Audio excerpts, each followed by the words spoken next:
Hey guys, Jimmy here, aka Pally of the Dead. Welcome back to the channel and welcome back to another Warhammer painting video. As you can see, these are the Glaivewraith Stalkers. It took me ages to get around to doing this video, mainly because I'd actually recorded footage and thought I'd lost it, but I'd actually saved it into the wrong folder on my hard drive. Anyway, as always guys, if you like these videos, please hit that like button, hit subscribe, and drop me a comment down below and I'll get back to you as soon as I possibly can. But for now, let's jump in with how I got these models painted. So, as per usual with all the other Night Haunts, all I've done is I've bunged a base coat of Corax White over the model, and then I'm going over the lower half of the model and that ethereal flame with Nilikai Oxide. This gives it a nice kind of bluish hue like we did with things like the Milemore Banshees and stuff like that. Then, of course, dry brush over some Corax White over those raised areas, just to highlight that it's not all just a blue model or anything like that.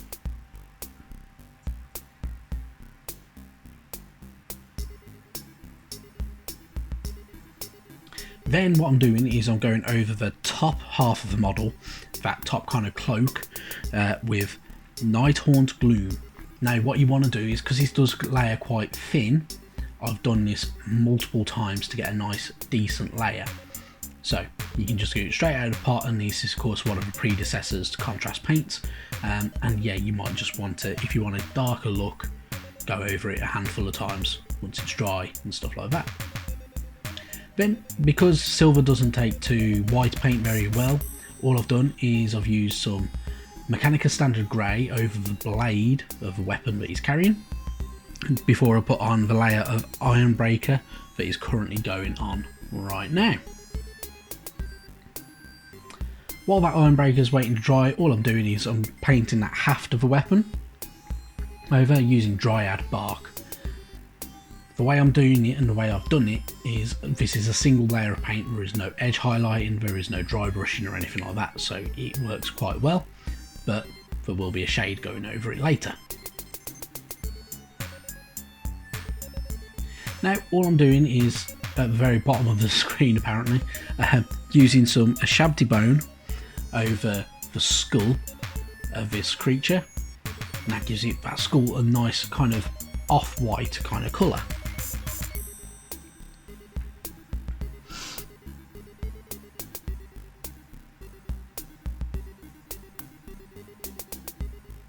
While that's drying, all I'm doing now is I'm applying some Iron Rack skin as the base coat for the hands and the arm that you can see on the model.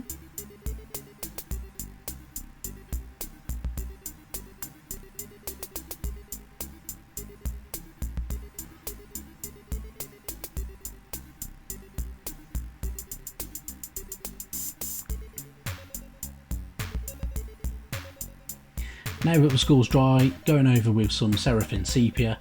This wash gives it a really nice shade and does make it look a lot more aged and a bit darker in those recesses, which is the thing that we want to do with this type of bit.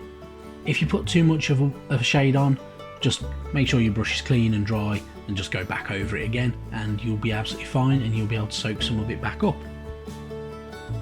Now, while that has dried, all I'm doing is, to make that weapon look a bit rusty and a bit grimy, applying a layer of Typhus Corrosion all across that blade.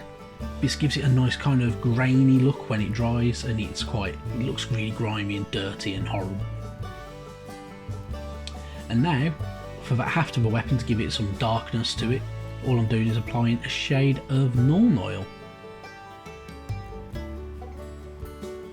When this dries, it'll dry in kind of like patches a little bit really, but it gives it a really nice look, and it looks pretty damn cool, even if I do say so myself. And then, as the Typhus Corrosion has dried, I'm applying a dry brushing of Riser Rust. This gives it a bit of an orangey tinge, as you can see there. I put a bit too much on, so I had to use my finger to rub that off, but then it gives it that nice rusty kind of look to it, and then a dry brush over the top with Ironbreaker to give it that bit of a silvery flecking that makes the weapon look a bit better. Then all I'm doing here is edge highlighting certain edges of the skull and those kind of spines on its back, just with some shanty bone. This picks out them highlighted areas and gives it a bit of a decent look, and it looks pretty cool.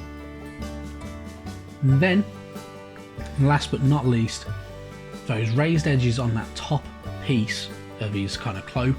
I'm going over it with skink blue, which is a dry brush paint, so it's very thick and very claggy looking, and that gives it that nice blue kind of hue and gives it a nice contrast against the Nighthaunt Gloom.